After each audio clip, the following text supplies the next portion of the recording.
হযরত খান জাহান আলী রহমতুল্লাহর মাজার খুলনা বিভাগের বাগেরহাট জেলায় অবস্থিত।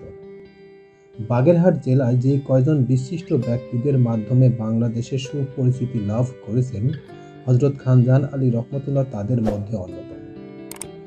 ভারতে জন্মগ্রহণ করলেও তিনি বাংলাদেশে যশোর বাগেরহাট অঞ্চলে আসেন ধর্ম প্রচার করতে। বাগেরহাটে নির্মাণ করেন স্মরণকালের বিখ্যাত মসজিদ ৬০ গম্বুজ মসজিদ। এখানেই রয়েছে তার মাজার শরীফ।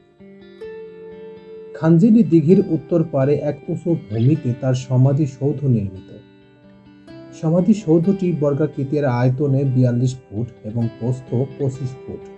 ছাদে একটি বিশাল গম্বুজ আছে।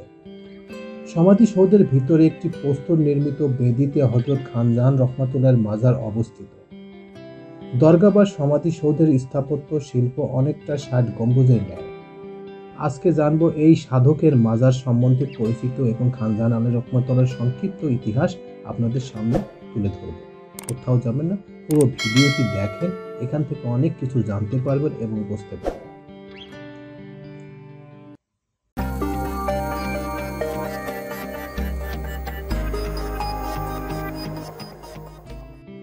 শিলালিপিতে মৃত্যু তারিখ, দাফন তারিখ ছাড়াও আল্লাহর নাম, কোরআন শরীফের কয়েকটি সূরা এবং তার উপর আল্লাহর শান্তি বর্ষিত হোক ইত্যাদি লিপিবদ্ধ আছে।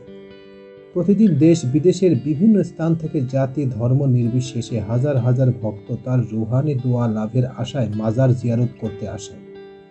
এছাড়াও প্রতি বছর ২৫শে অগ্রহায়ণ এই মহান সাধকের মাজার প্রাঙ্গণে বার্ষিক উরুস মোবারক এবং চৈত্র মাসের প্রথম পূর্ণিমায় বার্ষিক সম্মেলন উপলক্ষে এক বিরাট মেলা অনুষ্ঠিত হয়। এই উরুস ও মেলায় দূর দূরান্ত থেকে হাজার হাজার ভক্ত শ্রদ্ধা নিবেদনের জন্য তার মাজারে সমবেত হন। হযরত খান জাহান রহমাতুল্লাহর মাজার গোত্রে উৎকীর্ণ শিলালিপি পাঠ করে তার কিছুটা পরিচয় সূত্র পাওয়া যায়, কিন্তু এই সাধকের প্রকৃত নাম, বিস্তারিত পরিচয় আজও সঠিকভাবে জানা যায়নি। উক্ত শিলালিপিতে তার পরিচয় খানে আজম খান জাহান উলুগ খান জাহান লেখা আছে। শিলালিপিতে আরবি ও ফার্সি ভাষায় তার মৃত্যু তারিখ ৮৬৩ হিজরি ২৬শে জিলহজ বুধবার মোতাবেক ১৪৫৯ সালের ২৩শে অক্টোবর, মতান্তরে ২৪শে অক্টোবর। উলুগ তুর্কি শব্দ এবং তা পারিবারিক উপাধি। এ থেকে ধারণা করা যায় তিনি উলুগ নামক কোনো এক তুর্কি পরিবারের সন্তান। কোন কোন লেখকের মতে তিনি পারস্য, মতান্তরে আরব দেশ থেকে দিল্লি হয়ে এই দেশে আসেন। তুর্ক আফগান আমলে সেনাপতির সম্মতিতে উপাধি ছিল খানে আজম। এ থেকে প্রতীয়মান হয় যে তিনি একজন সেনানায়ক ছিলেন এবং খানে আজম খান জাহান উপাধিতে তাকে ভূষিত করা হয়েছিল। এই মহান সেনানায়ক ও সাধক তার নিজ পরিচয় সম্বন্ধে কিছু লিখে রেখে যায়নি। লোক পরম্পরায় তাকে খান জাহান আলী রহমাতুল্লাহ নামেই চিনেছেন সবাই। তার ব্যক্তিগত পারিবারিক জীবন সম্বন্ধে খুব বেশি কিছু জানা যায় না। যতদূর জানা যায় তিনি সুখী দাম্পত্য জীবন যাপন করতেন এবং তার এক বা একাধিক স্ত্রী ছিল, তবে তিনি নিঃসন্তান ছিলেন। গবেষকগণ অনুমান করেন তিনি সুলতান গিয়াসউদ্দিন আজম শাহের সমসাময়িক, সম্ভবত তিনি গৌড়ের সুলতান নাসিরউদ্দিন মুহাম্মদ শাহের ঘনিষ্ঠ বন্ধু এবং সেনানায়ক ছিলেন। সুলতানের প্রতিনিধিরূপে তিনি তার অনুসারীদের নিয়ে বাগেরহাট অঞ্চলে বিশাল জনপদ সৃষ্টি করেন এবং রাজ্য বিস্তার করে শাসন কাজ চালাতে থাকেন। সেই জন্য তিনি এই অঞ্চলের নামকরণ করেন খেলাফতে আবদ।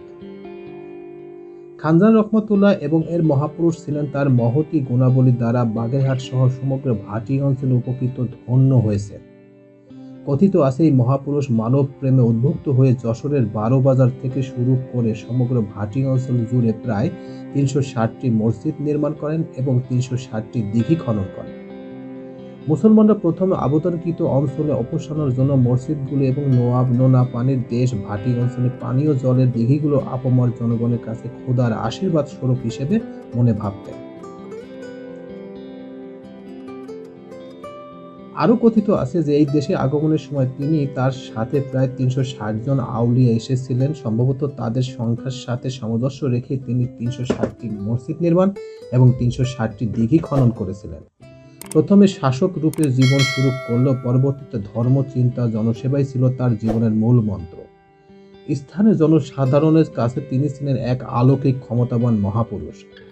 দুস্থ মানুষের মুখে ক্ষুধার অন্ন বিতরণ, জলকৃষ্ট নিবারণের জন্য অসংখ্য দিঘি খনন, রাস্তাঘাট নির্মাণ, হাট বাজার স্থাপন, মানুষের ধর্মীয় উপাসনার জন্য অপূর্ব স্থাপত্য, সুষমামণ্ডিত অগণিত মসজিদ নির্মাণ প্রভৃতি অসংখ্য কীর্তিরাজ কালের শত ভূভম্বী অপেক্ষা করে আজও সৃষ্টিকর্তা মানুষের প্রতি তার ভালোবাসার বাণী বহন করে চলছে দক্ষিণ বাংলার বিস্তীর্ণ জনপদের ধর্ম বর্ণ নির্বিশেষে প্রতিটি ঘরে ঘরে।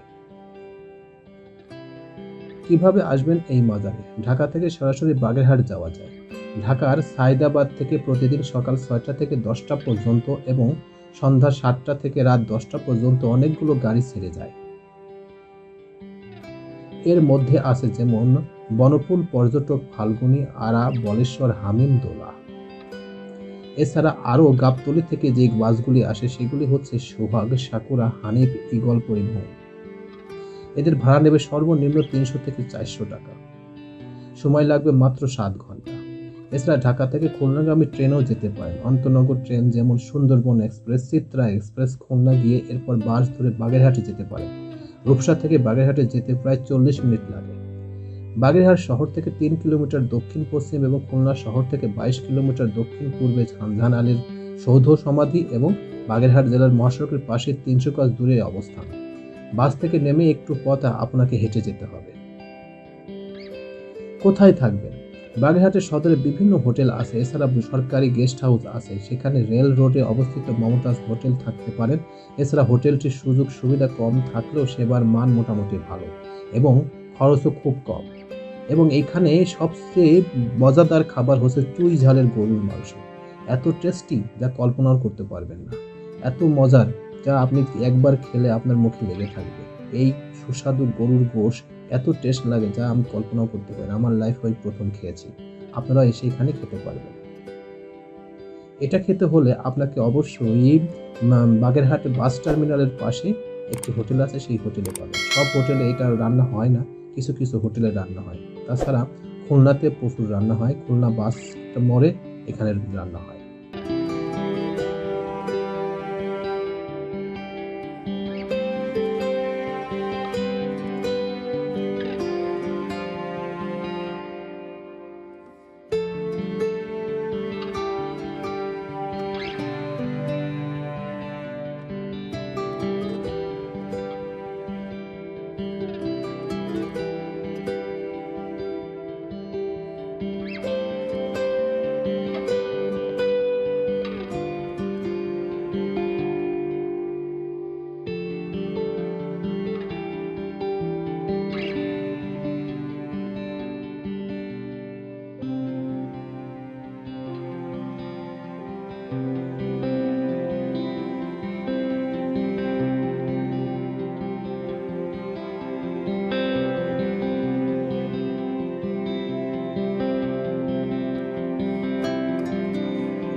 প্রিয় ভিউয়ার্স, আমার এই তথ্যগুলো যদি আপনাদের একটুখানি ভালো লেগে থাকে তাহলে অবশ্যই লাইক, কমেন্ট, শেয়ার করবেন এই ভিডিওটি। আর যারা এখন এই চ্যানেলটি সাবস্ক্রাইব করেন নাই তাদের প্রতি রিকোয়েস্ট হলো চ্যানেলটি সাবস্ক্রাইব করবেন। তো আজকে এই পর্যন্তই। সবাইকে ধন্যবাদ জানিয়ে এখানেই শেষ করছি। আল্লাহ হাফেজ।